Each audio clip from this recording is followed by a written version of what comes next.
এই কোরআনকে বলা হয় খবরে ওয়াহেদ, এক নম্বর খবর। কয় নম্বর খবর?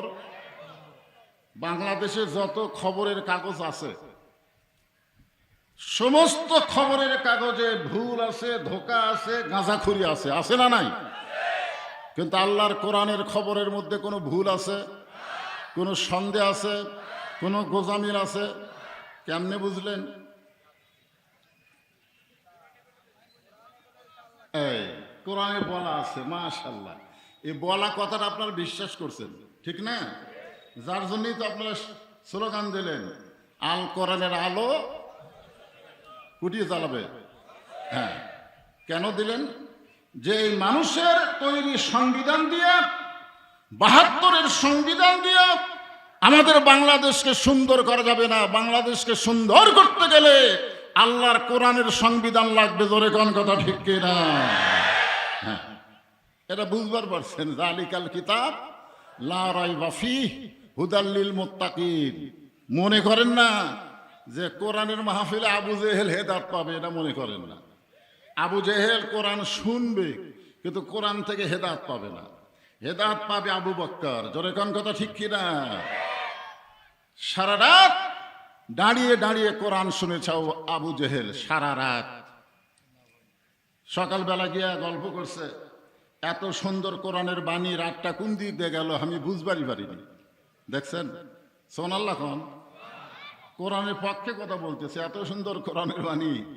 আমাদের বাংলাদেশে কিছু আছে যারা বলে আমরা শরিয়া আইনকে বিশ্বাস করি না, আমরা কোরআন দিয়া দেশ চালাবো না। এরা হল আবু জেহেলের মতন, কোরআন শুনবে কিন্তু বাস্তবে আল্লাহর কোরআন গ্রহণ করবে না। জোরে কোন কথা ঠিক কিনা? কি সুন্দর কথা! এত সুন্দর কোরআনের বাণী, রাতটা কোন দিক দিয়ে গেল আমি বুঝবারই পারিনি। তা আবু সুফিয়ান বলতেছে, নেতা, যেই কোরআন শুনতে রাত কোন দিক দিয়ে যায় বোঝা যায় না, সেই কোরআন ধরলে অসুবিধা কি? ধরলে, শুনলেই যদি এত মজা হয়। এই যে আজকে আপনারা শুনবার আছেন, অনেকে আমার সঙ্গে দেখা করে বললেন, হুজুর আপনার ওয়াজ আমরা অনেক আগে থেকে শুনি, কিন্তু আপনাকে আজকে প্রথম দেখতেছি। হ্যাঁ, তো আবু জেহেলের মতন শুনলে হবে কি? কারণ শুনলে হবে? আবার বলবেন বদরুল রশিদ তো সেই সুন্দর ওয়াজ করে রে।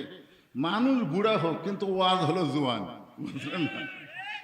তো এখন সেরকম তো আবু জেহেলও বলতেছে, এত সুন্দর কোরআনের বাণী, রাতটা কোন দিক দিয়ে গেল আমি বুঝবারই পারিনি। আবু সুফিয়ান বলতেছে, নেতা, যেই কোরআন শুনতে রাত কোন দিক দিয়ে যায় বোঝা যায় না, সেই কোরআন ধরলে অসুবিধা কি? ধরলে ঠেলা আছে?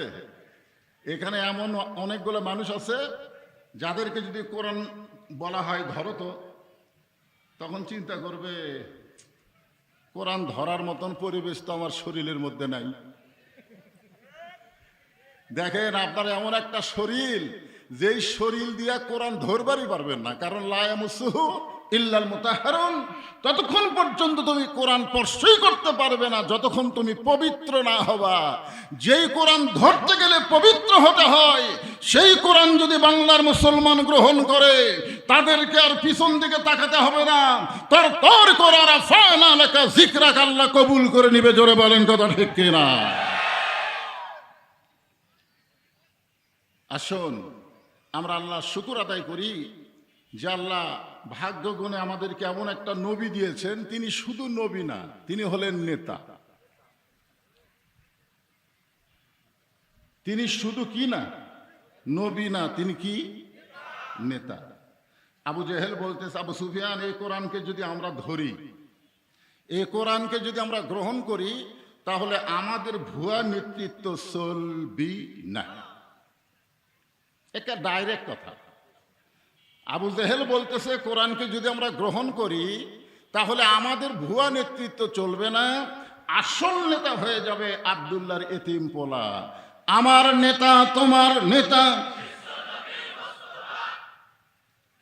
হ্যাঁ, আমরা কাউকে নেতা হিসেবে মানি না, একজনকে মানি, যিনি আমাদের নবী। যিনি কি? নিদানে আখেরাতে তরাইতে পুলসিরাতে কান্ডারি হইয়া নবী পার করিবেন সেই তরণী। লাইলাতুল মেরাজে আল্লাহ নবী যখন জান্নাতের মধ্যে প্রবেশ করলেন, নবীর সঙ্গে একজন ফেরেশতা ছিলেন। সেই ফেরেশতার নাম হলো জিবরাইল। জোরে বলেন, নাম কি? আর আমাদের সঙ্গে সবসময় কয়টা ফেরেশতা থাকে? আর নবীর সঙ্গে কয়টা? একটা। আপনারা হয়তো বলবেন, হুজুর নবীর দুই কান্দে দুটা ফেরেশতা নাই। না, নবীর কান্দ চড়ার মতন যোগ্যতা কোনো ফেরেশতার নাই। সুবহানাল্লাহ বলেন, আরো জোরে কোন সুবহানাল্লাহ।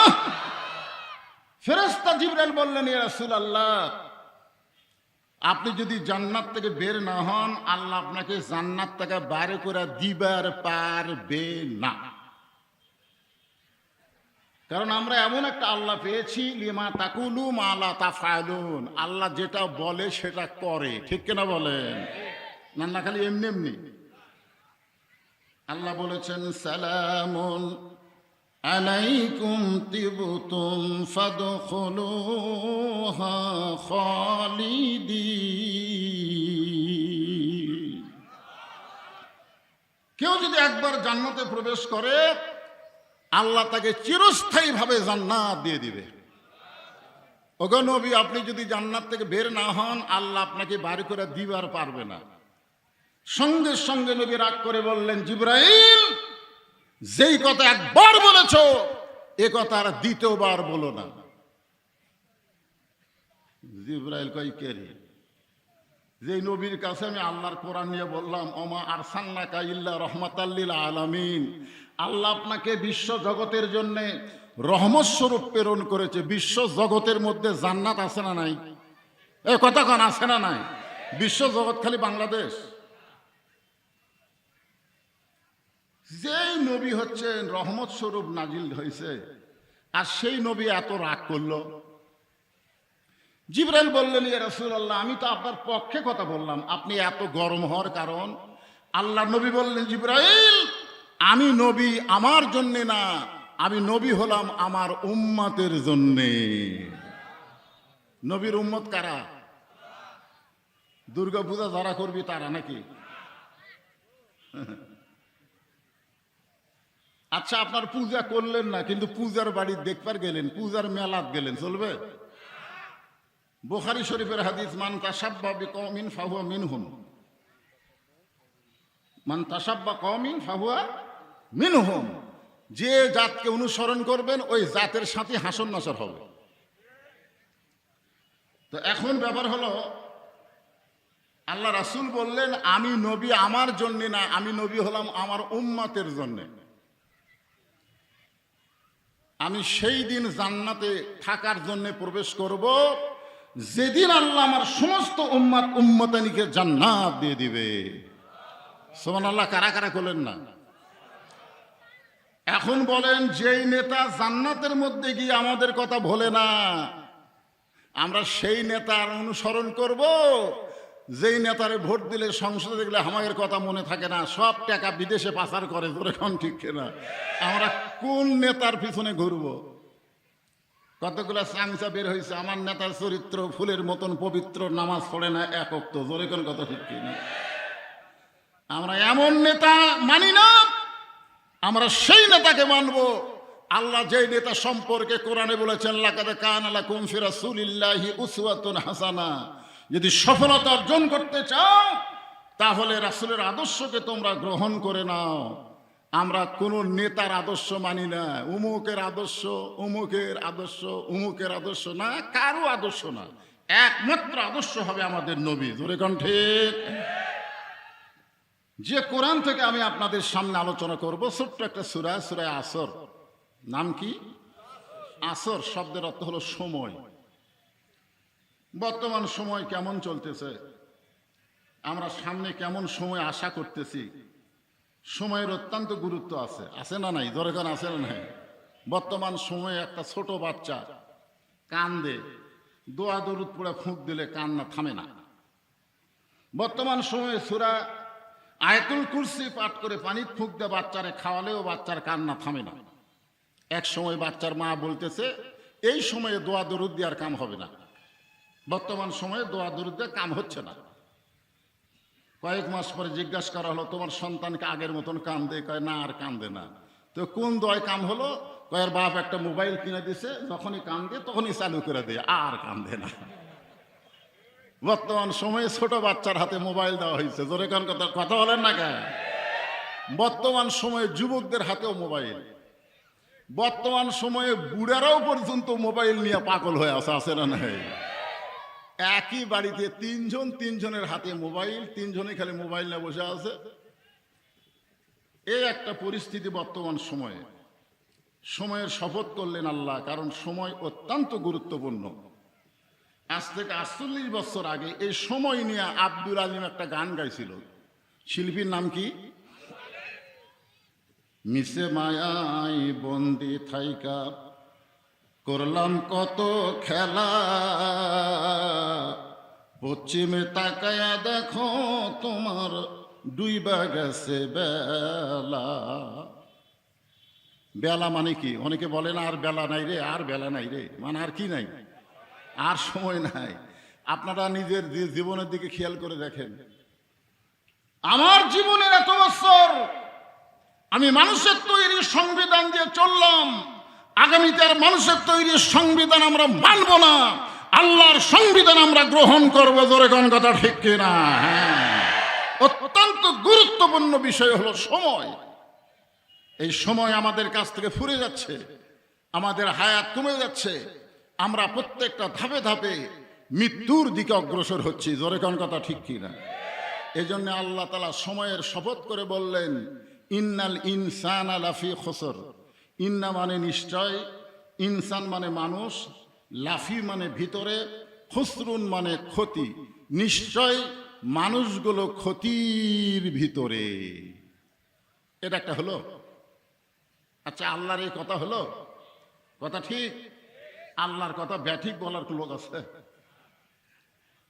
আমরা একটা গান গাবো, আদর করে মানুষ আল্লাহ বানায়া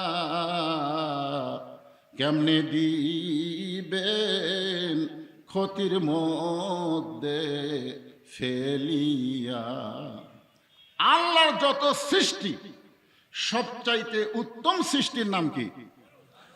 আল্লাহ তাআলা মানুষের কথা বলতে গিয়ে 4টা শপথ করছে, আপনারা জানেন কয়টা? 1 নম্বর হচ্ছে অত্তিন, অজাইতুন, অতুরি সিনিন, ওয়াহাজাল বালাদিল আমিন। তারপরে আল্লাহ বলতেছেন লাকাদ খলাকনাল ইনসানা ফি আহসানি তাকওয়িম। সুবহানাল্লাহ। অবশ্যই মানুষকে সর্বোত্তম আকৃতি দিয়ে সৃষ্টি করা হয়েছে। আল্লাহ যে মানুষকে এত ভালোবাসেন সেই মানুষ ক্ষতির মধ্যে পড়ুক, এটা আল্লাহ চায় না। জোরে কার কথা ঠিক কিনা? আল্লাহ চায় না। এই কারণে আল্লাহ বলতেছেন নিশ্চয় মানুষগুলো ক্ষতির ভিতরে। এটা বলে আল্লাহ আমাদের ক্ষতি থেকে বাঁচানোর জন্য একটা উপায় বের করে দিচ্ছেন। ইল্লাল্লাযীনা আমানু ওয়া আমিলুস সলিহাতি ওয়া তাওয়াসাউ বিল হক ওয়া তাওয়াসাউ বিস সবর। এখানে 4টা বিষয় আছে। জোরে কোন কয়টা?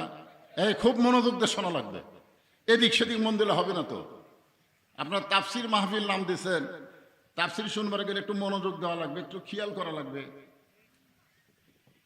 আমার মা বোনেরা যারা পর্দার অন্তরে বসে আছেন, আপনারা একটু মনোযোগ দিয়ে শোনেন। এখানে 4টা বিষয়ের মধ্যে 1 নম্বর হলো ঈমান। যেখানে 1 নম্বর কি? ঈমান। আপনারা বোঝেন ঈমান কি? আমাদের গ্রামে একটা লোক আছে, নাম হলো ঈমান আলী। ওর নামই ঈমান আলী। এক লোকের নাম হযরত আলী, এক ওয়াক্ত নামাজ পড়ে না, নাম হযরত আলী, কিন্তু নামাজ পড়ে না। ঈমান আলী আজান দিলে ঘাড়ে কাজ করে চলে যায়। এখানে 1 নম্বর হলো ঈমান। ঈমান সম্পর্কে জিজ্ঞাসা করলেন সাহাবীরা, ঈমান সম্পর্কে হুজুর আমাদের ভালোভাবে বলেন। আল্লাহ রাসূল বললেন ইকরার বিল লিসান, তাসদিক বিল জানান, আমল বিল আরকান। এরই নাম হলো ঈমান। জবানে বলতে হবে লা ইলাহা ইল্লাল্লাহ, শুধু জবানে বললে হবে না, তাসদিক বিল জানান, এটা কলিজার মধ্যে জায়গা দেওয়া লাগবে। কলিজার মধ্যে যখন ঈমান থাকবে তখন ওই মানুষের চরিত্রটা কেমন হবে?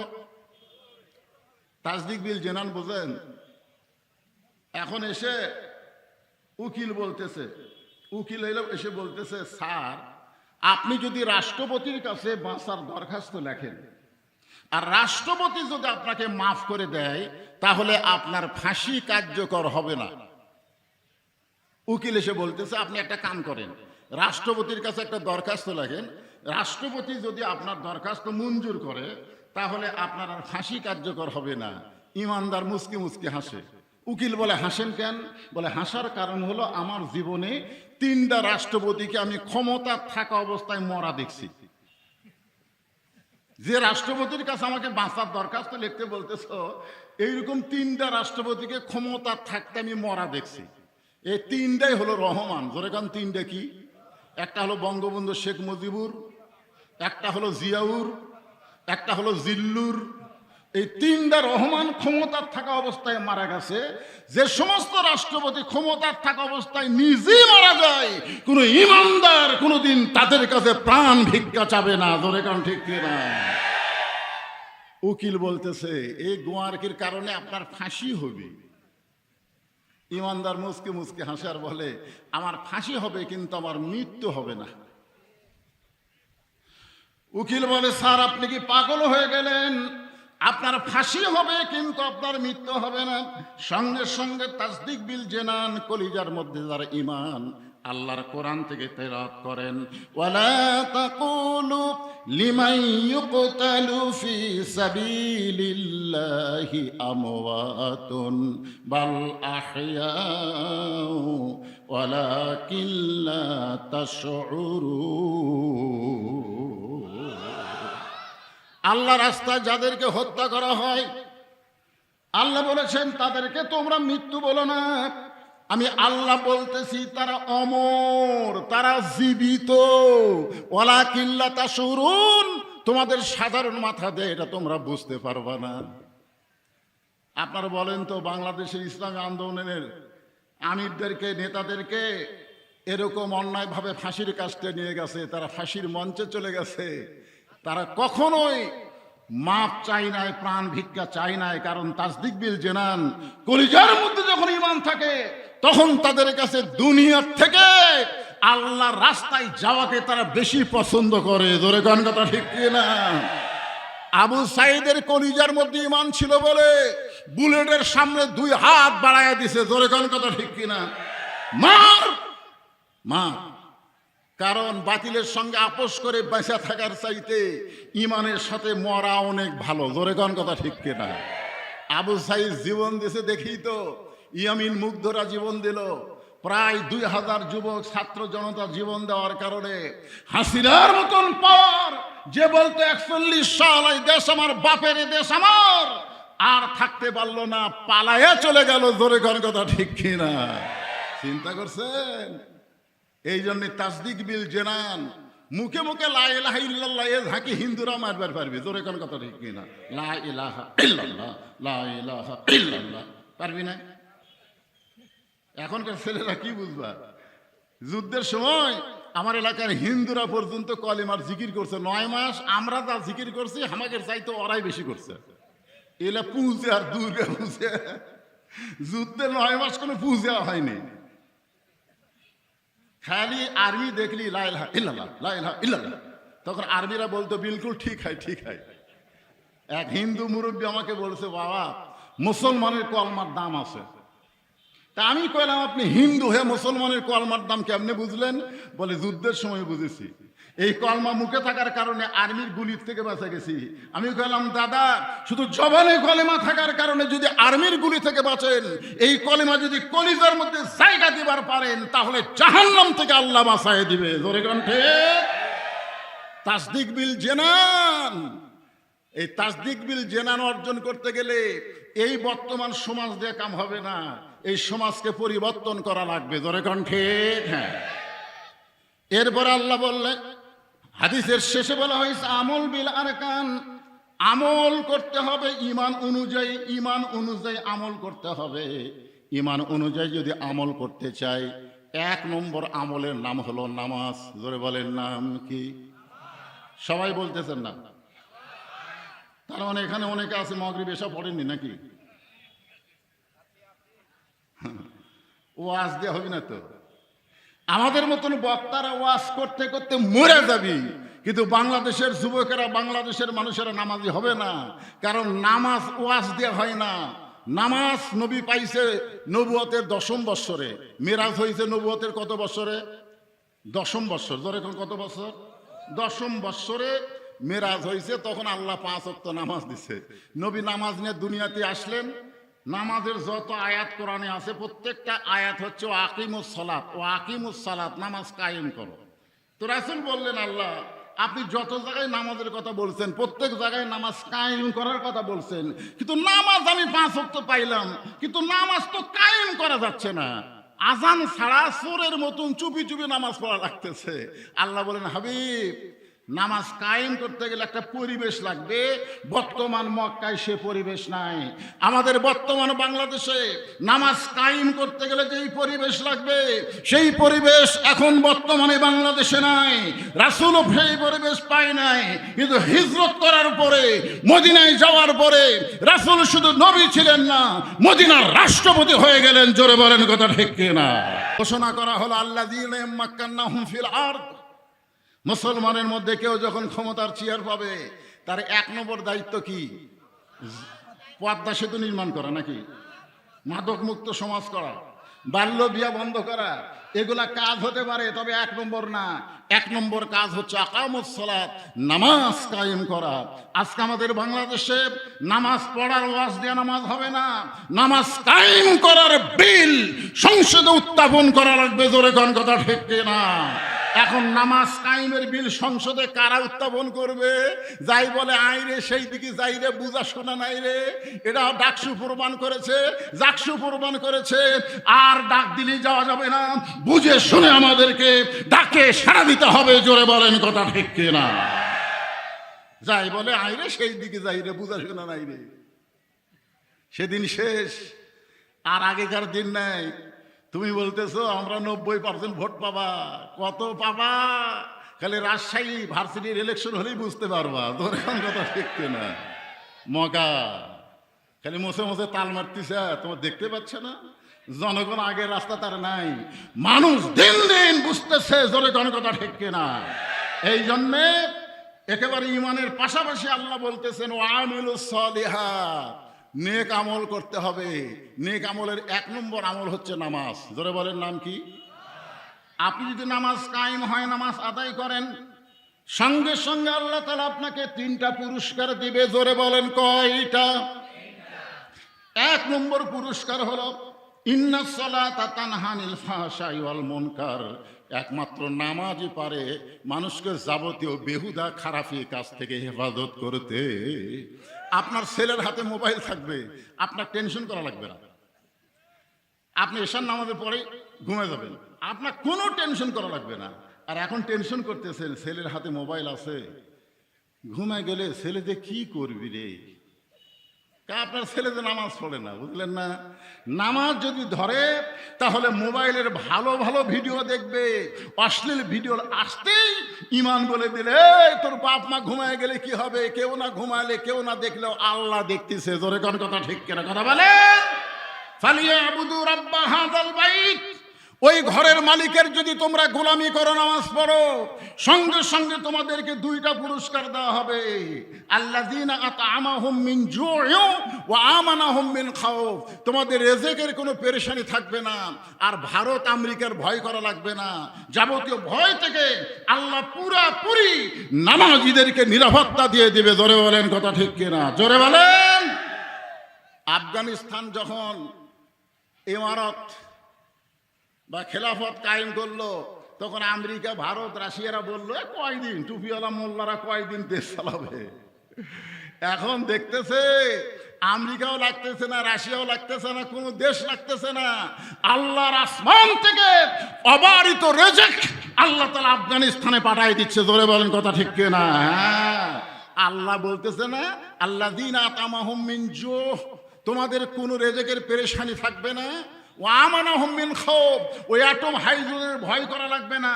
ভারতের যদি কেউ বলে আমরা ইচ্ছা করলে বাংলাদেশকে 10 মিনিটে সাইজ করব, ও ভারতের নেংটির জাতিরা, ওই কথা মুখে বলতে পারো, বুক ফুলায় বাংলাদেশের তাকায় দেখো, তোমাদের অ্যাটম বোম বাংলার জমিনে পড়তে পারে।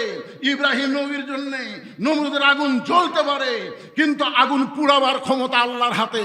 অ্যাটম বোমা ভারত তৈরি করতে পারে, কিন্তু অ্যাটম বোমা ফুটানোর ক্ষমতা আল্লাহর হাতে। সমস্ত কিছু থেকে পুরাপুরি নিরাপত্তা দিয়ে দিবে একমাত্র আল্লাহ। জোরে বলেন কথা ঠিক? মাশাআল্লাহ।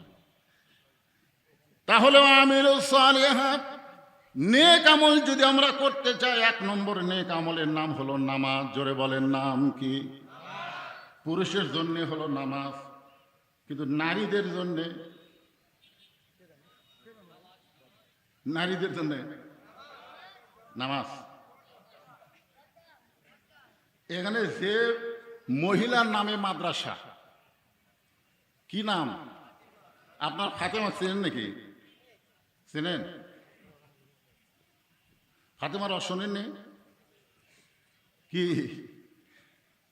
মহিলাদের জন্য 1 নম্বর নেক আমলের নাম হলো পর্দা। একটা মেয়ে মানুষ নামাজ পড়ে কিন্তু পর্দা মানে না, আপনার বলেন তো ওর নামাজ দেখাম হবে? হবে? আর পর্দা এইটা হলো 1 নম্বর। যদিও মেয়েদের জন্য 4টা আমলের কথা বলা হয়েছে, খুব খেয়াল করেন, ও আমিলুস সালিহার উপর কথা বলতেছি। মেয়েদের জন্য আমল কয়টা? 4টা। যেটা আপনার বলেন 1 নম্বর নামাজ, 2 নম্বর রোজা, 3 নম্বর স্বামীর কথা মতো চলা, 4 নম্বর শরীরের হেফাজত, পর্দা করা। আল্লাহ রাসূল ফাতেমাকে কাছে ডাক দিয়ে বলেন, ফাতেমা, তোমার কি কখনো মনে হয় যে তোমার বাবা বিশ্ব নবী বলে আল্লাহ তোমাকে জান্নাত দিবে? এটা কি তোমার কখনো মনে হয়? ফাতেমা বলতেছে, বাবা, আমার সবসময় মনে হয় আমার বাবা হলেন সাইয়্যিদুল আম্বিয়া, সাইয়্যিদুল মুরসালিন, এমন একজন নবীর মেয়ে ফাতেমা, আর আল্লাহ আমাকে জান্নাত দিবে না? আল্লাহ রাসূল ফাতেমার হাতটা টেনে ধরে হাতে একটা চুমু দিয়ে বললেন, ফাতেমা, এ কথা তুমি কখনোই মনে করবে না যে তোমার বাবা বিশ্ব নবী বলে আল্লাহ তোমাকে জান্নাত দিবে। জান্নাত যদি পাবার চাও, জান্নাতের আমল করে তোমাকে জান্নাতে যেতে হবে। জান্নাতের আমল করতে হবে। ফাতেমা চুম করে বললেন, বাবা, জান্নাতের আমল কি? রাসূল বললেন, মেয়েদের জন্য খুব বেশি আমল না। 1 নম্বর নামাজ পড়বা। 2 নম্বর, নামাজ কি সবসময় পড়বা? 24 ঘন্টার মধ্যে কয়বার? এই খেয়াল করেন, কয়বার? 24 ঘন্টার মধ্যে 5 বার 5 ওয়াক্ত নামাজ পড়লি শেষ। বছরে 1 মাস রমজানের রোজা রাখবা। বছরে 1 মাস, সারা বছর রোজা রাখা লাগবে না, সারা বছরে 1 মাস রোজা রাখবা। তাহলে 11 মাস কি রোজা আছে? 1 মাস যে ফরজ রোজা সেরে 13। তারপরে বলতেছে, স্বামী যদি খেদমত চায়, স্বামীর খেদমত করবা। স্বামী যদি চায়, এই খুব খেয়াল করবেন, স্বামী যদি খেদমত চায় তাহলে স্বামীর খেদমত করবা। ইচ্ছা অনুযায়ী স্বামীর খেদমত করা যাবে না, কেন? অতি ভক্তি কথা কর। হঠাৎ যদি আপনি দেখেন আপনার বউ খুব খেদমত করতেছে, তখন বুঝবেন ই একটা অন্যায় অকাম করবে। হঠাৎ যদি আপনি দেখতে পান তো আপনি খেদমত চাচ্ছেন না, কিন্তু আপনার বউ জোর করে আপনাকে খেদমত করতেছে, কারেন্টের ফ্যান বন্ধ করে দিয়ে পাকা হাঁকায়, তা আপনি বলতেছেন কারেন্ট কে আছে তো বন্ধ কেন? বলে ওই ফ্যান আমার সতীন, উই যদি আপনি বাতাস দেয় তাহলে আমি জান্নাতে কেমনে যাই? এই জন্য ফ্যান বন্ধ করেছে, বাতাস করতেছি। বাম হাতে বাগার বাতাস করে, ডান হাতে কপাল টিপতেছে। স্বামী কয়, কে গো এরকম কেন? বলে আপনার পায়ের তলে আমার জান্নাত। কে যেন কষে, স্বামীর পায়ের তলে জান্নাত। আসলে স্বামীর পায়ের তলে জান্নাত না, মায়ের পায়ের তলে জান্নাত। জোরে বলেন কথা ঠিক কিনা? এটা ভুয়া কথা। আগেকার বক্তারা মরদ মানুষকে উপর থোয়ার জন্য যা তাই করছে। কোরআনে কার কি অধিকার সেটা আছে না নাই? জোরে কোন আছে না নাই? আল্লাহ কোরআনে বলেছেন, হুন্না লিবাসুল লাকুম ওয়া আনতুম লিবাসুল লাহুন্না। স্বামী হলো বিবির পোশাক, বিবি হলো স্বামীর পোশাক। খালি বউ খেদমত করলে হবে না, স্বামীও বউয়ের একটু খেদমত করা দরকার, ঠিক কিনা বলেন? মা আয়েশা বলতেছেন, আমি যখন খাবার দস্তরখানা বিছাই তখন আমার নবী, আমার স্বামী মশক ভরে পানি নিয়ে চলে আসতেছে। আমি বললাম, আপনি আল্লাহর নবী? রাসূল আয়েশা, আমি আল্লাহর নবী, এটা ঠিক আছে, কিন্তু তোমার কাছে আমি আল্লাহর নবী না, আমি হলাম তোমার স্বামী। ধরে কেন? সুবহানাল্লাহ। খেয়াল করছেন তো? এখন কিছুক্ষণ পরে কাঁদতেছে, এই মনোযোগ দিয়ে শোনেন, কিছুক্ষণ পরে বউ কাঁদতেছে, বাম হাতে বাতাস করে, আর ডান হাত দিয়ে স্বামীর কপাল টিপতেছে, আবার কাঁদতেছে। স্বামী বলে, কি জন্য কান্দ? এমনি এমনি। স্বামী কিন্তু বলতেছে, তুমি আমাকে এত খেদমত করতেছো, তুমি কান্দ কেন? এমনি এমনি। বগুড়ার ভাষা, এমনি এমনি কাঁদছে। না না, কি জন্য কাঁদতেছো? বলে, আপনাকে বলে কোনো লাভ নাই। আরে বলে লাভ নাই মানে আমি তোমার স্বামী? বলো। আপনি বিশ্বাস করবেন যে আপনি যখন বাড়িতে থাকেন না, তখন আপনার বুড়া বাপ আর বুড়ি মা আমার কলজা জোড়া খাচ্ছে, আপনি জানেন? বাতাস করতেছে আর বলতেছে আপনার বুড়া বাপ আর আপনার বুড়ি মা আমার কলজা জোড়া খাচ্ছে। আপনি যদি ওই বুড়া বাপ আর বুড়ি মায়ের সাথে থাকতে পারছেন, তাহলে আল্লাহর রাস্তায় আমার বাপের বাড়ি পাঠিয়ে দেন। আর আমার সঙ্গে যদি জান্নাতের সংসার করবার চান, ওই বুড়া বুড়ি বাদ দেওয়া লাগবে। অমা আলাইনা ইল্লাল বালাগ। আমার যা ওয়াজ ছিল আমি ওয়াজ শেষ করলাম। এই ওয়াজ শেষ করে আবার এরকম করে বাতাস করতেছে। এখন স্বামী চিন্তা করতেছে, কে রে, ই তো আমার খেদমত করতেছে, আমি খেদমত চাইনি, জোর করে খেদমত করতেছে। এই খেদমত করার পিছনে কারণ আছে না নাই? স্বামী চোখ বন্ধ করেছে। এমন সময় আমিলুস সালিহা, নেক আমল, ওয়াকাদা রাব্বুকা আল্লা তা'বুদু ইল্লা ইয়াহু ওয়াবিল ওয়ালিদাইনি ইহসানা লিয়াবলুয়াকুম আইয়ুকুম আহসানু আমালা। তোমাদেরকে পরীক্ষা করা হবে সুন্দর আমলের। তোমার বউ যেভাবে তোমার বাপ মায়ের বিরুদ্ধে বললে, এই মুহূর্তে তোমার নেক আমল কি? নেক আমল বউয়ের হাত ধরে জান্নাতের সংসার করা। নেক আমল কি? ওঠ! বউ বলতে ওঠ! বউ কই, কে রে, মরদ মানুষ এত গরম কেন? তোর যা আছে ট্রাম টোপলা বান, তোর যা আছে ব্যাগের মধ্যে তোল। আমি 3 তালাকের গাড়ি করে তোকে তোর বাপের বাড়ি পাঠিয়ে দেবো। 3 তালাকের গাড়ি, 3 চাকার গাড়ি না, 3 তালাকের গাড়ি। তুই কি মনে করছিস তুই আমার বাপ মার বিরুদ্ধে বাস করতেছিস? আমার বাপ মা যদি মরে যায়, আমি কিয়ামত পর্যন্ত কাঁদলেও বাপ মাকে আমি ফিরে পাবো না। আর তোর মতন বউ সকালে মরলে আমি বিকালে বিয়ে করবো। তোকে ছাড়া দিলেও বইয়ের অভাব নাই। দরকার হলে বউ ছাড়বো, কিন্তু বাপ মায়ের করে যে আঘাত দিব না। এটাই আমার আল্লাহর কোরআন। জোরে বলেন কথা ঠিক কিনা?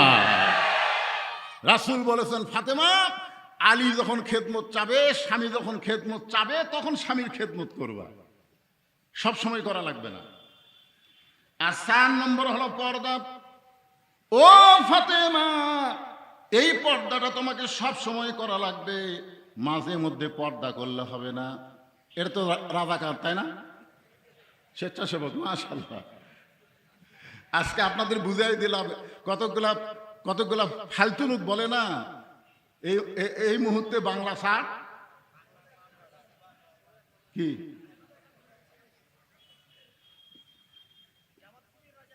জামাত শিবির রাজাকার, এই মুহূর্তে বাংলা সার। সেই জন্যে আমি বললাম রাজাকার কারা কারা? স্বেচ্ছাসেবক। ওরা কিন্তু রাজাকার বলে গাল দিচ্ছে না। আমরা স্বেচ্ছাসেবক ইসলামের। জোরে কান ঠিক কিনা?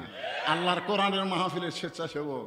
বাংলার জমিনে আল্লাহর কোরআনকে গালেফ করার জন্যে আমরা দরকার হলে রাজাকার গাল শুনবো, তবে আল্লাহর কোরআন থেকে এক মুহূর্তের জন্য আমরা সরবো না। জোরে কান ঠিক কিনা?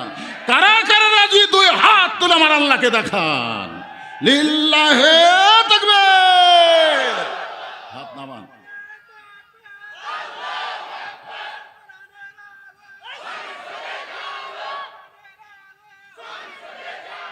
লিল্লাহে তাকবীর। আল্লাহ রাসূল বললেন, ফাতেমা, অকরনা ফি বুয়ুতিকুন্না ওয়ালা তাবাররাজনা তাবাররুজাল জাহিলিয়াতিল উলা। এখন আপনারা বলেন, পর্দা কি সব সময় না মাঝে মাঝে? নামাজ কি সব সময় না মাঝে মাঝে? কথা বোঝা লাগবে। নামাজ কি সব সময় না মাঝে মাঝে? রোজা কি সব সময় না বছরে 1 মাস? স্বামীর খেদমত কি সব সময় না স্বামী যখন চায়? আর পর্দা? ও আমিলুস সালিহা। আমার মায়েদের জন্য একটু বলতেছি, মায়েরা একটু মনোযোগ দিয়ে শুনবেন, কারণ মহিলা মাদ্রাসার মধ্যে ঢুকে আমার কলিজা ভরে গেছে, কলিজা ভরে গেছে। সবগুলা ফাতেমা হচ্ছে, সবগুলা ফাতেমা তৈরি হচ্ছে। সুবহানাল্লাহ কর না কেন? হ্যাঁ। তো এখন ফাতেমা বললেন, বাবা, পর্দা যদি সব সময় করতে হয়, তাহলে এই মুহূর্তে আপনাকে সাক্ষী রেখে আমি ফাতেমা পর্দার ভিতরে চলে গেলাম। সুবহানাল্লাহ বলতেছেন না? যেটা সব সময় করা লাগবে। এখন দাদি আর নাতনি বোঝেন না, দুইজন রাস্তা দিয়ে যাচ্ছে। দাদির বয়স হলো ৭০ বছর, দাদি বোরকা পরছে। আর নাতনির বয়স হলো ১৮ বছর, নাতনির গায়ে বোরকা নাই, একটা ওড়না আছে, তাও আবার গলার মাফলা বানাচ্ছে এরকম করে। আপনারা বলেন তো, রাস্তার যে যতগুলা মানুষ, বুড়া হোক যুবক হোক, এই সমস্ত মানুষ কার দিকে তাকাবে? দাদির দিকে না নাতনির দিকে? তো সেই দাদি বোরকা পরছে আর নাতনির গায়ে বোরকা নাই। একটা বুড়া মানুষ পর্যন্ত যুবতীর দিকে তাকায়, আর সেই যুবতীর গায়ে বোরকা নাই, যে বুড়ির দিকে বুড়াও তাকায় না, সেই বুড়ি বোরকা পরছে। আমার এলাকায় মেয়ে মানুষেরা মরে গেলে 5 কাপড় দেয়। আমার এলাকার কথা বলতেছি, 5 কাপড় দিয়ে আবার খাটনিতে যখন লাশ লাগে, ওই লাশটা আবার চাদর দিয়ে ঢাকে। ফেরেশতারা এসে ঘুরতেছে আর বলতেছে, আল্লাহ, এই মেয়ে মানুষ যখন জীবিত ছিল গোটা পাড়ার লোক সবাই দেখছে, আর মরার পরে 5 কাপড় দিয়ে এই চাদর দিয়ে খাটনি ঢাকলো, ব্যাপার কি? আল্লাহ বলতেছে, ফেরেশতা, ওই দেশের নাম বাংলাদেশ রে, ওই দেশের মেয়েরা বাঁচতে মানে না রে, মরার পরে মানে রে, মরার পরে মানে রে। মরার পরে বুড়ি হলে আপনি বলেন, রাজশাহীর লোকেরা আমের দেশের লোক, 50 বছর আমের গাছের গোড়াত কেউ যদি বেড়া দেয়, 50 বছর হলো গাছের বয়স, তার গোড়াত দিচ্ছে বেড়া। একজন জিজ্ঞাসা করে, কে রে ভাই বেড়া কেন? বলে, গরু ছাগল যদি খায়। কে রে পাগলা, গরু ছাগল 50 বছর গাছের দিকে তাকাবেই না, তোর এখন ঠিক কিনা? বেড়া যদি দিবার চাও, ওই যে লকা পাতাবার আছে, ওই ছোট গাছে বেড়া দাও। পর্দা যদি করবার চাও, বুড়ি মানুষ পর্দা করা লাগবে না, কারণ বুড়ির দিকে বুড়াও তাকায় না। পর্দা করতে হবে যুবতী অবস্থায়। জোরে বলেন কথা ঠিক কিনা? আমার মায়েরা একটু মনোযোগ দিবেন। সঙ্গে সঙ্গে ফাতেমা পর্দার মধ্যে ঢুকে গেলেন। একদিন গভীর রাত্রে ফাতেমা হযরত আলীকে বুকের মধ্যে জাপটে ধরে কপালে একটা চুমা দিলেন। সুবহানাল্লাহ বলেন। বউ যদি স্বামীকে বুকের মধ্যে নিয়ে কপালে চুমা দেয়, স্বামী তখন কি করবি? মুখ গোমটা করে বসে থাকবি নাকি? আপনারা হয়তো, আমি এই ওয়াজ করার পরে একজন পাগলা আমাকে মোবাইল করে বলতেছে, হুজুর, আপনিও কি আপনার বউ চুমা দেন? কি কথা! নবী আমার বসে আছে, ঘরের দরজা খুলে নবী দেখেন, আল্লাহর নবী। ইতিমধ্যে মা আয়েশা ঘরের মধ্যে ঢুকছে। আল্লাহ রাসূল আজ থেকে উঠে গিয়ে দরজা বন্ধ করে দিলেন। যেই দরজা বন্ধ করে দিয়েছে, উম্মাহাতুল মুমিনিন মা আয়েশা থরথর করে কাঁপতেছে। রাসূল বলে, আয়েশা কাঁপতেছে কেন? বলে, হুজুর, আপনার জুতার পরশে আল্লাহর আরশ ধন্য হয়ে গেছে, আমি শুনছি। আর সেই নবীর ঘরে আমি যদি কোনো বেয়াদবি হয়, আল্লাহ রাসূল বললেন, একজন নবীর জুতার পরশে আল্লাহর আরশ ধন্য হয়েছে, একজন নবীর। আয়েশা বলে, হুজুর, একজন নবী মানে সেটা কোন নবী? আপনি তো সেই নবী। বলে, আমি সেই নবী ছিলাম রে, যতক্ষণ দরজা খোলা ছিল, কিন্তু যেই দরজা বন্ধ হয়েছে আমি আর নবী নাই। আয়েশা বলে, তাহলে আপনি কি? বলে, আমি স্বামী, তুমি আমার বিবি, এখন নবীগিরি চলবি? আপনারা বলেন, যত বড় আমি বক্তা হই, আমি যখন ওয়াজ করে বাড়ি যাই কি আমার বইয়ের ঘরে ঢুকে আমি হুজুরগিরি করি? আল্লাহর নবী বললেন, এখন আমি নবী নাই, আমি হলাম স্বামী, আর তুমি আমার বিবি। নবী 2খানা হাত বাড়ায় দিলেন। সঙ্গে সঙ্গে মা আয়েশা দৌড়ে এসে নবীর বুকের মধ্যে মাথা ঢুকাইলেন। আল্লাহ রাসূল আস্তে করে আয়েশার চুলের মধ্যে একটা চুমা দিয়া, ডান হাতখানা দিয়ে বুকের মধ্যে একটা চাপ দিলেন। যেই বুকের মধ্যে চাপ দিলেন, সঙ্গে সঙ্গে আল্লাহ বলে, জিবরাইল, যা যা আমার নবীর কাছে যাও আল্লাহর কোরআন নিয়ে। ফেরেশতা জিবরাইল বলতেছে, ইয়া রাসূলুল্লাহ, আমি তো আপনার কোরআন নিয়ে নবীর কাছে বারবার যাই, কিন্তু আজ কেমন করে বলার কারণ কি?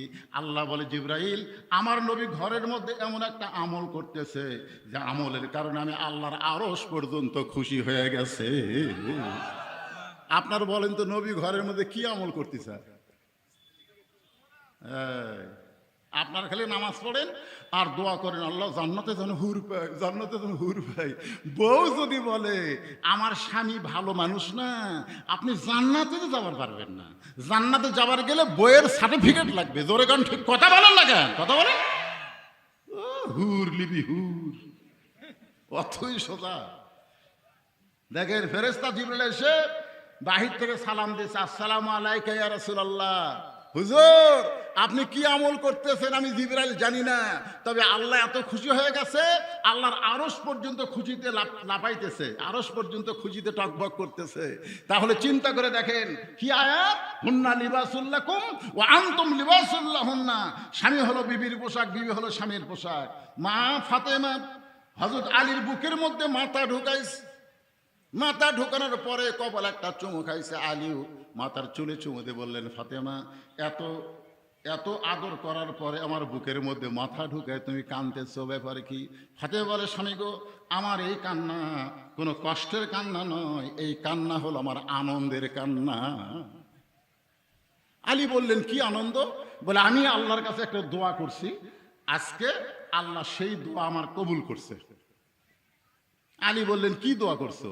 বলে, দোয়া হলো আমি সবসময় আল্লাহকে বলতাম, আল্লাহ যে পর্দার মধ্যে আমি আসি, এই পর্দার মধ্যেই আমার মৃত্যু দিও।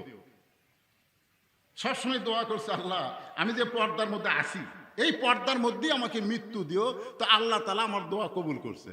আলী বলতে, পাগলি এ তো খুশির কথা, যে সারা জীবন পর্দা করলো, পর্দার মধ্যেই তার মৃত্যু হবে, আনন্দ করো, কান্দো কেন?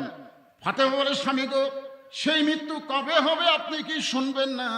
আলী বলে, ফাতেমা মৃত্যুর কথা দুনিয়ার কোনো মানুষ বলতে পারবে না, কে কখন মরবে এটা দুনিয়ার কেউ বলতে পারবে?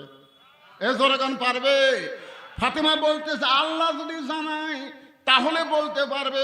ও গো স্বামী, এই মুহূর্তে আল্লাহ পাক আমারে জানাইছে আজকে গভীর রাত্রে ফাতেমার মৃত্যু হবে। সঙ্গে সঙ্গে হযরত আলী মাটিতে পড়ে গেলেন। ফাতেমা মুচকি মুচকি হেসে স্বামীর মাথাটা উরাতের উপরে নিয়ে কপালে একটা চুমু দিলেন। স্বামীর মাথাটা উরাতের উপরে নিয়ে কপালে একটা চুমু দিলেন, দিয়ে বললেন, স্বামী গো আমি জানি আপনার মতন জ্ঞানী কেউ নাই, আমি এটাও জানি আপনার মতন বীর কেউ নাই। আপনারা বলেন তো হযরত আলীর মতন জ্ঞানী কেউ ছিল?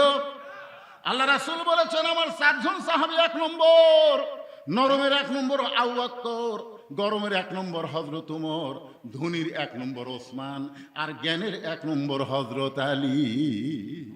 আজকে গভীর রাতে আমার মৃত্যু হবে, এই মৃত্যুর কথা শুনে একটা জ্ঞানী ব্যক্তি কোনোদিন কানতে কানতে এরকম পড়ে যাবে না। আপনি শুধু জ্ঞানী না, আপনি একটা বীর। আপনারা বলেন তো হযরত আলী কি ছিলেন? কেমন বীর? হ্যাঁ কেমন বীর? আমাদের বীর আগে বলতেছিল না, 2-3 জন হাত ধরে টেজের উপর নিয়ে আসে, বীর এখন মাইক পায়া খেলা হবে, খেলা হবে। খেরে পাগলা, খেলবার গেলে তোর মাথার বল থাকা লাগবে, তোর এখন কথা ঠিক কিনা? গতকাল রাত্রে সব ছেলেরা বুঝলেন বাংলাদেশ যখন ঠকলো, গতকাল রাত্রে ক্রিকেট খেলা আমরা ওয়াচ করে যাওয়ার সময় দেখতে সব কি করতেছে, বাংলা ওরকে জার্সি, বাংলাদেশের খেলোয়াড়ের জার্সি নাই, এই জার্সিগুলো সব আগুনে পুড়তেছে, আর 4 জীবনে দেখবো না। একজন আবার আজকে ফেসবুকে দেখলাম জুতে দিয়ে নিজের গালো চল মারতেছে, আর কোনোদিন বাংলাদেশের খেলা দেখবো না, এই সারা রাত জায়গায় খেলা দেখলাম, আর এরা ঠকলো। মাজাক বল নাই বারে, খেলবার গেলে মাজাক বল থাকা লাগবে, জোরে কথা কর না গা, খেলা হবে, খেলা হবে। তো না খেলা পলালি কেন? হ্যাঁ, আর একটা শামীম ওসমান কথাই কথাই বলতে, খেলা হবে, খেলা হবে। ও বাবা, খেলা হবে। বীর বীর আসাদুল্লাহিল গালিব হযরত আলী, আল্লাহর দ্বীনকে গালিব করার ব্যাপারে হযরত আলী ছিলেন সবচাইতে বড় বীর, আসাদুল্লাহ। জোরে আল্লাহু আকবার। এত বড় বীর হইয়া, এত বড় জ্ঞানী হইয়া আপনি কেন কাঁদতেছেন? আপনি কি বিশ্বাস করেন না আসলে যাইতে হবে? এই দুনিয়া থাকার জায়গা না, এই দুনিয়াতে আসলে যাওয়া লাগবে। আমি যখন বলবো আসলে, আপনারা বলবেন যাইতে হবে, সবাই বলবেন আসলে যাই, বলেননি থাকবেন। এটা একটা থাকার জায়গা হলো, এটা থাকার জায়গা? বালতু সিরুনাল হায়াতাদ দুনিয়া ওয়াল আখিরাতু খায়রু ওয়া আবকা। ও মুসলমান, ও কোরআন পাগল জনতা শোনো, এই দুনিয়া কিছুই না,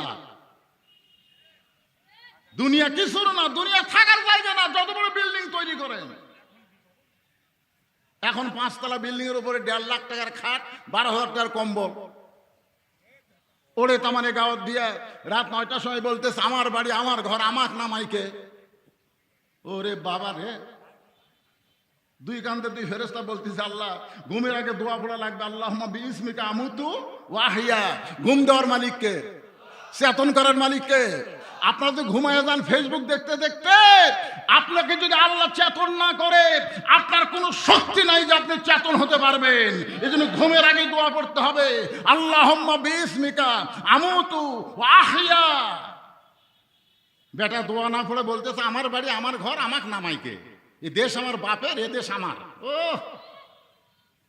রাত 3টার সময় একটা ভূমিকম্প, জোরে কোন কি কম্প, খালি এই বিল্ডিং সামান্য একটু, এই ভাই এই যে সামনে 48 সেকেন্ডের একটা ভূমিকম্প।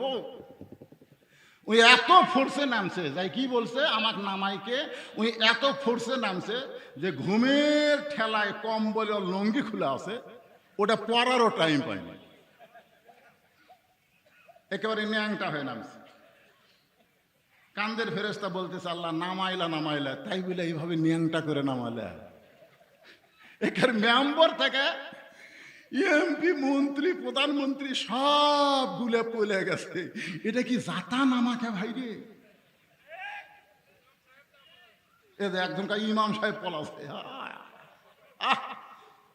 এই পলানোর পরেও ওরা আবার স্বপ্ন দেখে আবার আসিব ফিরে, আবার ফিরে আসবা। ওরা মনে করে 24 জুলাই চলে গেছে, আর মনে হয় জুলাই মাস নাই, খালি ঢুকে দেখ চাপা সাইজ করবি, জোরে এখন ঠিক কিনা। কোন বাংলাদেশের কোন জেলার লোক লাগবে না, চাপাইগঞ্জের লোকই চাপা সাইজ করবি, জোরে এখন ঠিক চাপা। আবার বলে ফিরে আসবি। আল্লাহর বান্দারা একটু মনোযোগ দিয়ে শুনবেন। ফাতেমা স্বামীর কপালে চুমু দিয়ে বলে স্বামী গো, এই দুনিয়া থাকার জায়গা না, দুনিয়াতে আসলে যাইতে হবে। আমি দুনিয়া থেকে বিদায় নেওয়ার পর আমার 3টা চাওয়া আপনাকে পুরা করা লাগবে। আলী কান্দিয়ার বলে ফাতেমা দুনিয়ার জীবনে গরিব ছিলাম বলে তুমি কিছুই চাইলা না। দুনিয়ার জীবনে হযরত আলী অত্যন্ত গরিব ছিল, জোরে কোন কি ছিল, আপনাদের চাইতেও বেশি গরিব ছিল।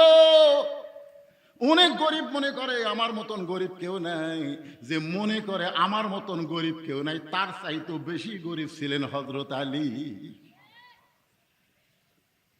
আমার ফিট্টু ভাই তো বিশাল ধনী, খালি ওয়াজ শুনতে শুনতে মোবাইল আসতেছে। কি ভাই যাবার চাচ্ছেন নাকি?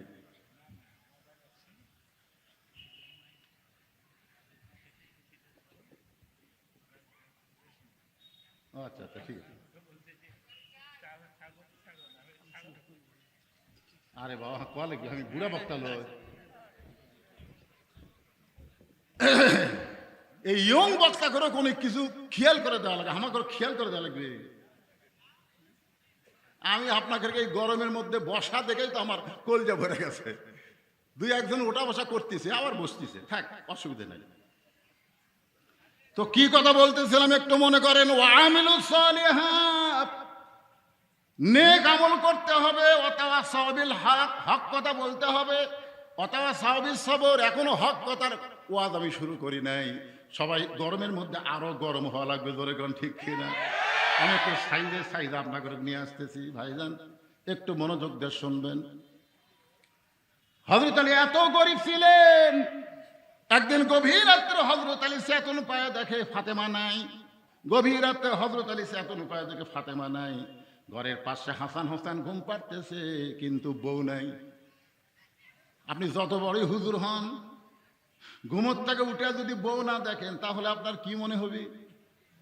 হয়তো পেশাব করবার গেছে, না হয় 2 নম্বর করতে গেছে, কিন্তু না পেশাবখানা পায়খানা কোনো জায়গা ফাতেমা নাই।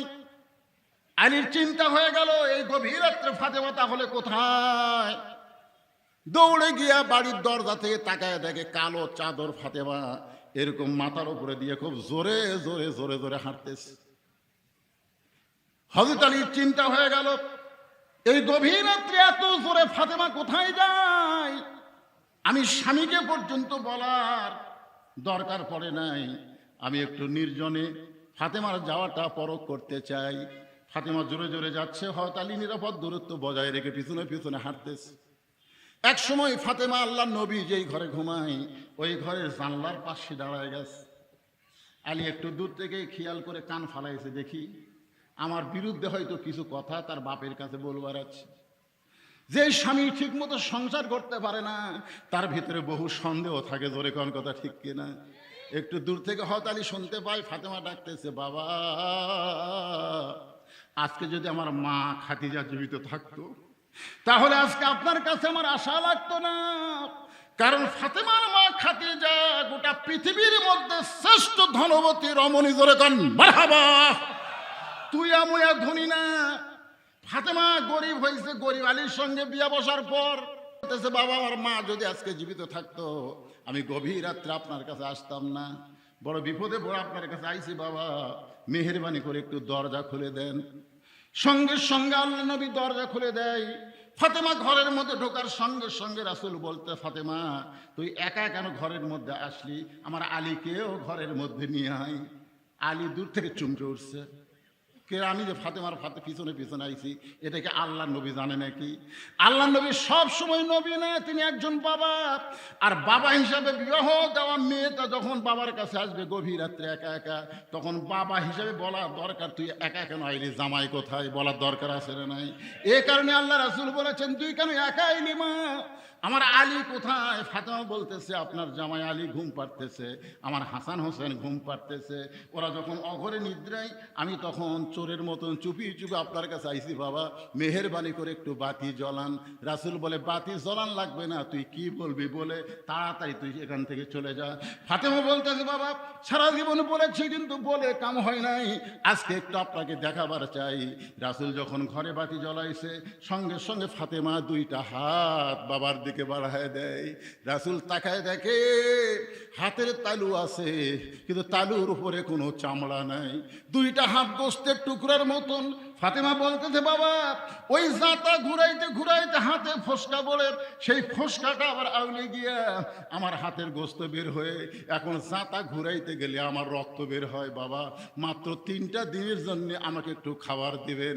আমার স্বামীকে আমি দেখাই নাই, আমার সন্তানকে আমি দেখাই নাই, কারণ হাসান হোসেনকে দেখাইলে ওরা কষ্ট পাবে, আমার স্বামী গরিব মানুষ মনে কষ্ট পাবে।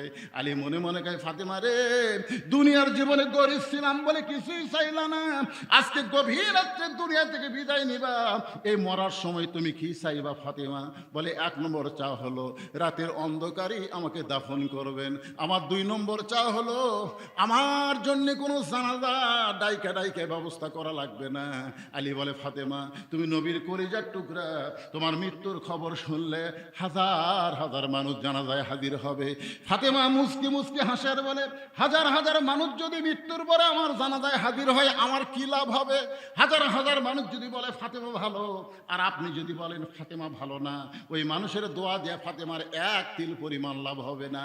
আর দুনিয়ার সমস্ত মানুষ যদি বলে ফাতেমা খারাপ আর আপনি যদি বলেন আমার বউ ফাতেমা ভালো, এক স্বামীর সার্টিফিকেটে ফাতেমার জন্য আল্লাহ 8টা জান্নাতের দরজা খুলে দিল। আমার 3 নম্বর চা হলো আমার লাশটা খাটনিতে তুলবেন না, কারণ আমি ফাতেমা হিসাব করে দেখলাম মেয়ে মানুষের লাশ যিনি তিনি কান্দে নিবার পারবে না। আমার বাবা যদি আজকে দুনিয়াতে থাকতো, মরা মেয়ের লাশের খাটনি বাবা কান্দে নিবার পারতো, কিন্তু 6 মাস আগে আমার বাবা দুনিয়া থেকে বিদায় হয়ে গেছে।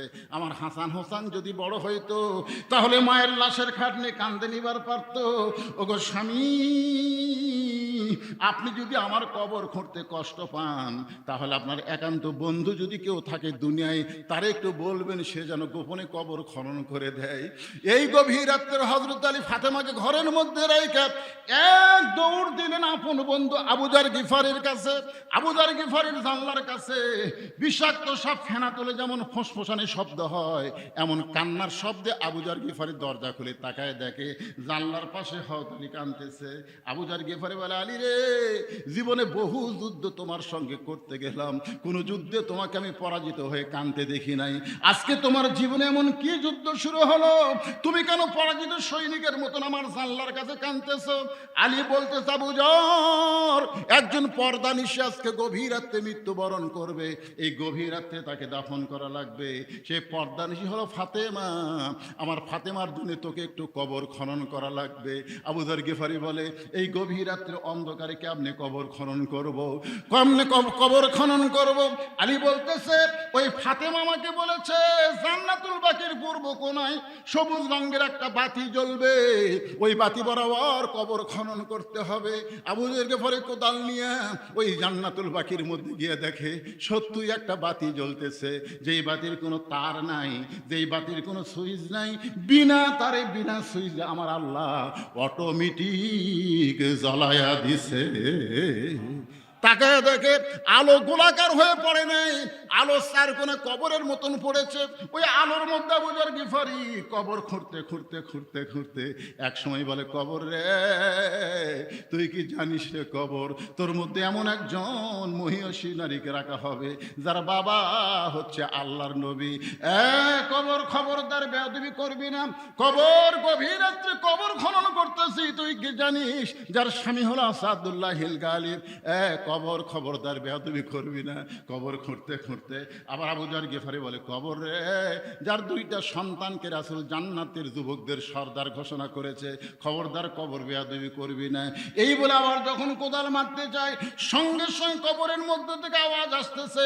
এই আওয়াজ কিন্তু ফাতেমার জন্য নয়, এই আওয়াজ হচ্ছে আমাদের জন্য। আমরা যারা আওয়াজ শুনতেছি আমাদের জন্য এই হুঁশিয়ার করা হলো, কার বাবা, কার মেয়ে, কার স্ত্রী এইটা কবর দেখবে না, কবর দেখবে আমল যদি ভালো হয়, ওয়া আমিলুস সালিহা, আমল যদি ভালো হয় কবর জান্নাতের বাগান হয়ে যাবে, আর আমল যদি খারাপ হয় কবর জাহান্নামের গর্ত হয়ে যাবে।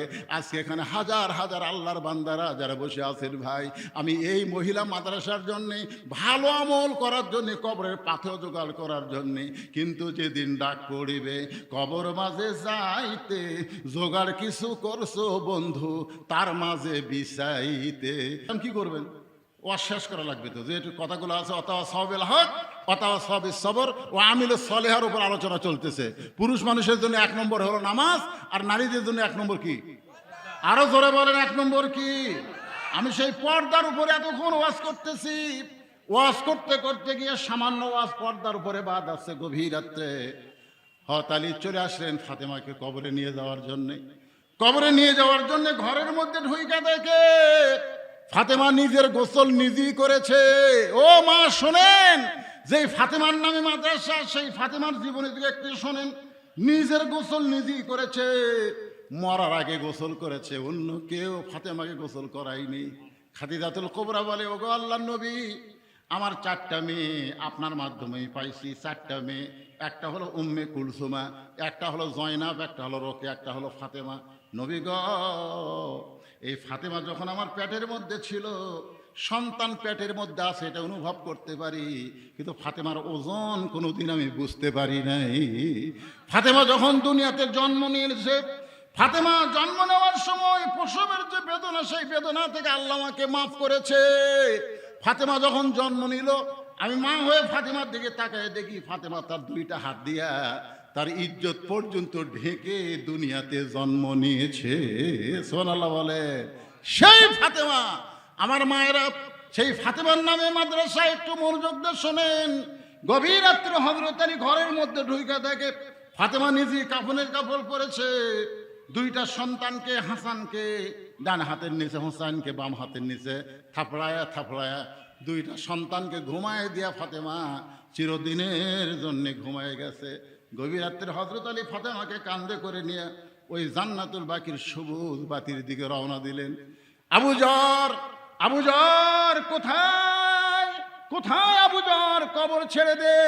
কিন্তু আবু যরকে আমার আল্লাহ তাআলা আগেই কবর থেকে খেদাই দিছে। এই কবর, এই কবর কার মা, কার বাবা? এই মহিষী নারীর বাবাকে, মাকে, সন্তানকে এগুলা কবর দেখবে না। আমল যদি ভালো হয় কবর জান্নাতের বাগান হবে, আমল যদি খারাপ হয় কবর জাহান্নামের গর্ত হবে।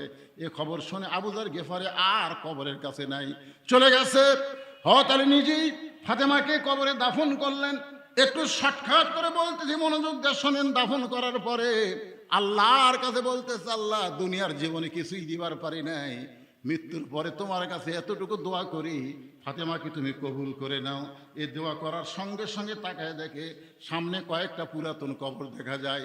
এইমাত্র ফাতেমার কবর দিছে, সেই নতুন কবর নাই, সামনে কয়েকটা পুরাতন কবর দেখা যায়।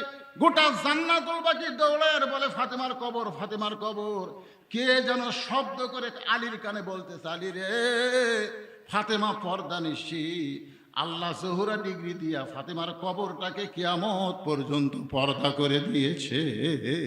আমার মায়েদের বলতেছি, মা আপনি নামাজ পড়েন, রোজা করেন, স্বামীর খেদমত করেন, কিন্তু পর্দা যদি না থাকে আপনার একটা ইবাদত আল্লাহ কবুল করবে না। ও আমিলুস সালিহা, আপনাদের নেক আমল হলো পর্দা।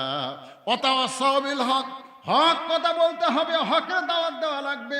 কুল জাল হক ওয়া যাহাকাল বাতিল ইন্নাল বাতিলা কানা যাহুকা। আপনার পারেন না? কুল জাল হক ওয়া যাহাকাল বাতিল ইন্নাল বাতিলা কানা। ওয়া নুনাজ্জিলু মিনাল কুরআনি মা হুয়া শিফাউ ওয়া রাহমাতুল লিল মুমিনিন। আল্লাহু আকবার। ওয়াতাওয়াসাউ বিল হক। হক মানে কি? যে হকের দাওয়াতের কথা, হকের জন্য ডাকার কথা বলতেছে। অনেকে আমাকে বলে, হুজুর আপনারা তো দাওয়াত দেন, আপনাকে মাঝে মধ্যে পুলিশ ধরে নিয়ে যায়, জেলত থাকেন, কখন দাওয়াত দিবে যায় দিকে হুজুর নাই, হুজুর এখন ভিতরে তুলে থুছে। আবার বাংলাদেশে এমন কিছু ইসলামী দল আছে, তারা এত গরম গরম কথা কয়, তার খুব ধরেও না, তার নামে কোনো কেসও নেই। কারণ কি? কি কোন একটা কারণ আছে না? নাই কথা বলেন না কেউ ভাই। অথবা সাওবিল হক, এই হক জিনিসটা বোঝা লাগবে তো। আজকে বাংলাদেশে অনেক আলেম, মাথায় টুপি, মুখে দাঁড়িয়ে বুজুর্গ, তার আকীদার দোহাই দিয়া বাতিলের সঙ্গে আপোষ করতেছে, আর আকীদার দোহাই দিয়া হকের দলে আসতে চাই না। জোরে বলেন কথা ঠিক কিনা? আকীদা, আকীদা, আকীদার মালিক তুমি নাকি? আকীদা দেখার মালিক কে? আরো জোরে বলেন। এই জন্য হক পথে চলতে গেলে দেখবেন হককে মাঝে মধ্যেই তাদের উপরে নানা ধরনের, এখন হকের উপরে ব্যাহকেরা, জামাত শিবির, রাজাকার এই মুহূর্তে বাংলা ছাড়। জোরে করার কথা ঠিক কিনা? অন্য দলকে তো বলতেছে, কারণ কি? তারা বুঝবার পারছে হক, হক একটা বাতি, হক একটা আলো, হক হচ্ছে আল্লাহর কোরআন। অনুনাজ্জিলু মিনাল কোরআন মা হুয়া শিফাউ ওয়া রাহমাতুল লিল মুমিনিন। এই কোরআনকে মুমিনদের যাবতীয় ঔষধ হিসেবে আল্লাহ তাআলা নাজিল করেছে। তাহলে সব কিছু বাদ দিয়ে আল্লাহর কোরআন, নবীর আদর্শকে আমাদের গ্রহণ করার দরকার আছে না নাই? গ্রহণ করতে গিয়ে যদি মৃত্যু হয়, বেজার না খুশি? এখন এসে বলতেছে উকিল তাজুল ইসলাম নিজেই বিবৃতি দিছে যে রাত 9:30টার সময় মীর কাসেম আলীকে বলতেছে, স্যার আপনার কিন্তু আজকে রাত 12টায় ফাঁসি হবে, আজকে রাত 12টায় আপনার ফাঁসি হবে। মীর কাসেম আলী মুসকি মুসকি হাসে আর বলে, উকিল এখন কয়টা বাজে? বলে এখন তো রাত 9:30। আলহামদুলিল্লাহ, 2.5 ঘন্টা টাইম আছে, এখন 2.5 ঘন্টা টাইম আছে। ও যা, 2.5 ঘন্টা বসে থাকে লাভ কি? আমি 2 ঘন্টা ঘুম পারি। যদি চেতন না পাই তুমি কিন্তু আমাকে ডাক দিবা। উকিল কয়, আর মাথা আছে, 2.5 ঘন্টা পর ফাঁসি হবে, যদি চেতন না পায় তাহলে ডাক দিবার কথা বলতেছে। আপনি বলেন তো 2.5 ঘন্টা তার ফাঁসি হবে, 2.5 ঘন্টা পর তার ঘুম ধরবে? উকিল মনে মনে চিন্তা করে যে ফাঁসির চিন্তা হয়তো পাগল হয়ে গেছে, ফাঁসির কন্ডম সেল থেকে বার হয়ে গেছে। 2 ঘন্টা পর এসে দেখে মীর কাসেম আলী নাক ডেকে ঘুম পাড়তেছে। উকিল কয়, হায় হায় রে, আর মাত্র 2.5 ঘন্টা, তাও নাক ডেকে ঘুম পাড়তেছে, আর মাত্র 8 ঘন্টা। পায়ের আঙ্গুল লড়াইছে। মীর কাসেম আলী ঘুম থেকে চেতন পায়ে বলে, উকিল সাহেব রাত কি 12টা বাজছে নাকি? বলে, না স্যার, এখন 8 ঘন্টা দেরি আছে। বলে, আলহামদুলিল্লাহ। ওযু করে কোরআন শরীফ থেকে 2টা সূরা তেলাওয়াত করলেন, সূরা মূল, সূরা মুজাম্মিল তেলাওয়াত করার পরে 2 রাকাত নামাজ পড়ে ওয়াসজুদু ওয়াক্তারিফ, আল্লাহ বলেছেন তুমি যদি আমার নিকট আসতে চাও তাহলে সেজদার মাধ্যমে তুমি জেনে নাও। জোরে কান সুবহানাল্লাহ। 2 রাকাত নামাজ পড়ে ফাঁসির কন্ডম সেলের মধ্যে সবচাইতে ভালো যে পাঞ্জাবিটা, সেই পাঞ্জাবিটা মীর কাসেম আলী গায়ে দেওয়ার পরে চিরুনি দিয়ে মাথার চুল হাসড়ায় বলে, উকিল এখন দেখো তো আমারে কেমন লাগতেছে। উকিল কান্দের বলে, স্যার এই মুহূর্তে আপনার ফাঁসি হবে, আর আপনি নতুন পাঞ্জাবি পরে কি শ্বশুর বাড়ি যাবেন নাকি? মীর কাসেম আলী বলে, উকিল ফাঁসি হবে আমার, আর তুমি কেন কাঁদতেছ? আমার ফাঁসি হবে, তুমি কেন কাঁদতেছ? তুমি জানো না উকিল, আমার কোনো দোষ নাই, শুধুমাত্র হকের পক্ষে সুদকে কবর দেওয়ার জন্য ইসলামী ব্যাংক চালু করেছি, মানুষকে সুবিধা দেওয়ার জন্য ইবনে সিনা হাসপাতাল করেছি, হাজার হাজার মানুষের কর্মসংস্থান করেছি। এতে করে ব্যাহক দেখলো, বাতিল দেখলো, ভারত দেখতেছে মীর কাসেম আলী অর্থনীতিকে যে হারে চাঙ্গা করতেছে, বাংলাদেশ তো একদিন সোনার বাংলাদেশ হয়ে যাবে। শুধুমাত্র এই কারণে, হকের পক্ষে থাকার কারণেই আমাকে ফাঁসি দেওয়া হচ্ছে। আমি 2 ঘন্টা ঘুমের মাধ্যমে আল্লাহ পাক আমারে দেখাইছে, ইন্নাল্লাযীনা ক্বালু রাব্বুনাল্লাহু সুম্মা ইসতাকামু, নিশ্চয় যারা বলবে আল্লাহ আমার রব, এর প্রতি যারা অটল থাকবে, তাতানাজ্জালু আলাইহিমুল মালায়েকা, আল্লাহ তাদের কাছে রহমতের ফেরেশতা নাযিল করে বলবে, আল্লাহ তাখাফ, তোমাদের কোনো ভয় নাই, ওয়ালা তাহজান, তোমাদের কোনো চিন্তা নাই, ওয়া আবশিরু বিল জান্নাহ, ফাঁসির মঞ্চ দিয়া মীর কাসেম আলীকে আল্লাহ তাআলা জান্নাতে বরণ করে নিবে। দুনিয়াতে তাদের ফাঁসি হবে, তাদের জেল হবে, তাদের জুলুম হবে। গোটা বাংলাদেশের সমস্ত বক্তার ওয়াজ যদি এক দাড়ি বল্লায় তুলে দেওয়া হয়, আর আল্লামা সাইদি হুজুরের তাফসীর যদি আরেক দিকে তুলে দেওয়া হয়, আপনার বলেন তো সমস্ত বক্তাদের মধ্যে হক তাফসীর কে করেছে? কথা বলেন, কে করেছে? আল্লামা সাইদি হুজুর করেছে। তারপরেও বিনা দোষে তাকে জেলের মধ্যে বন্দি করে রাখলো। আমরা প্রত্যেকটা মাহফিলে দোয়া করি, আল্লামা সাইদিকে আল্লাহ তুমি সুস্থ করো, ভালো রাখো। দিন দিন তার চেহারা যখন ভালো হয়ে যাচ্ছে, তখন ভারতে 2 জন মন্ত্রী বেড়াবার গেল, বেড়ায় চলে আসলে তার 2 দিন পরে ফাঁসি না দেওয়ার কারণে ফাঁসি দেবার পারেনি। কি করবে এখন চিকিৎসার কথা বলে হাসপাতাল নিয়ে গেল, অন্যায়ভাবে তাকে দুনিয়া থেকে বিদায় করা হলো। একটাই মাত্র কারণ হলো ওয়াতাওয়াসাউ বিল হক। এরপরে আল্লাহ বলতেছেন ওয়াতাওয়াসাউ বিস সবর, ধৈর্য ধারণ করতে হবে। কেমন ধৈর্য? যে মায়ের কোনোদিন বাচ্চা হয় নাই, বিয়ে হয়েছে, এবার প্রথম বাচ্চা হবে। আপনারা বলেন তো, যে মায়ের কোনোদিন বাচ্চা হয়নি সেই মা কি প্রসব বেদনা বোঝে নাকি? আমরা গানের মধ্যে শুনেছি, কি বলবো প্রসবের কথা, মা বিনে সেই ব্যথা কেউ তো বুঝিবে না। মা জন ঠেকিয়া সন্তানের দায়, অকালে মা মারা যায়, কেন সে মায়ের ভক্তি করো না। এখন প্রসব বেদনা শুরু হয়ে গেছে, বুঝলেন? এখন মেয়েটা খালি বলতেছে, বিষ খাবো, গলার দড়ি দেবো, এই জীবন রাখবো না। দাদি নানি দৌড়ে এসে ধাক্কায় ঘরের মধ্যে তুলছে, কি বলিস রে? এত প্রসব বেদনা শুরু হচ্ছে, এই বাসার চাইতে মরাই ভালো, গলার দড়ি দেবো, বিষ খামো, আত্মহত্যা কর্ম। দাদি নানি মুসকি মুসকি হাসে, পাগলি, তোর পায়ের তলে সন্তানের জান্নাত, পায়ের তলে সন্তানের জান্নাত হবি, তুই মা হবি, বাপের পায়ের তলে না রে পাগলা, বাপের পায়ের তলে না, মায়ের পায়ের তলে, তোর পায়ের তলে তোর সন্তানের জান্নাত হবি। আর এই প্রসব বেদনায় যদি এরকম জীবন দিবার চাস, তাহলে তুই কেমনে মা হবি? ধৈর্য ধর, অথবা সবর, ধৈর্য ধর। জোর করে বিছনা শুয়ে দিয়া ঠান্ডা পানির মধ্যে নরম কাপড় চুবড়ায় কপালে দিয়ে ওইখানে কান্দে, আর দাদি নানি বলে ধৈর্য ধর, অথবা সবর, ধৈর্য ধর, ধৈর্য ধর। এই দাদি নানির কথা শুনে ধৈর্য ধারণ করেছে। প্রসব বেদনার কষ্ট, এমন কষ্ট আর সহ্য করতে পারে না। দাদি নানি কপালে চুমা দেয়া বলে দাঁতের ওপর দাঁত দে, ধৈর্য ধর, জোরে যদি কাঁদিস রাস্তা দিয়ে মানুষ যাচ্ছে বলবে সবাই যে এমন একটা মা বাচ্চা হওয়ার সময় কান্দা কান্দা এলাকার মানুষকে জানাইছে ধৈর্য ধর, অতা সবই সবর, ধৈর্য ধর। এখন দাদি নানির কথায় ধৈর্য ধরেছে, ধাইমাকে চোখ দিয়ে ইশারা করছে, ধাইমাকে কি করছে ইশারা করছে, এবার মারছে টান, বাচ্চা বের হয়েছে কিন্তু মার হুঁশ নাই, মা বেহুশ হয়ে গেছে। বাচ্চাকে গোসল করানোর পরে ওই বাচ্চাটা যখন মায়ের বুকের উপরে দেয়, বাচ্চার পরশ পাইয়া মা কিন্তু হুঁশ ফিরা পায়। মা হুঁশ ফিরা পাইয়া এই ডান হাত দিয়ে বাচ্চাকে মুখের কাছে নিয়ে এসে চুমা খায়। দাদি নানি তিরস্কার করে বলে এক লাত্তি মার এক ফেলে দে, এরই জন্য তুই গলার ধরে দিবার চাইলি, এরই জন্য তুই বিষ খাবার চাইলি, একেবারে আদর করতেছিস কেন?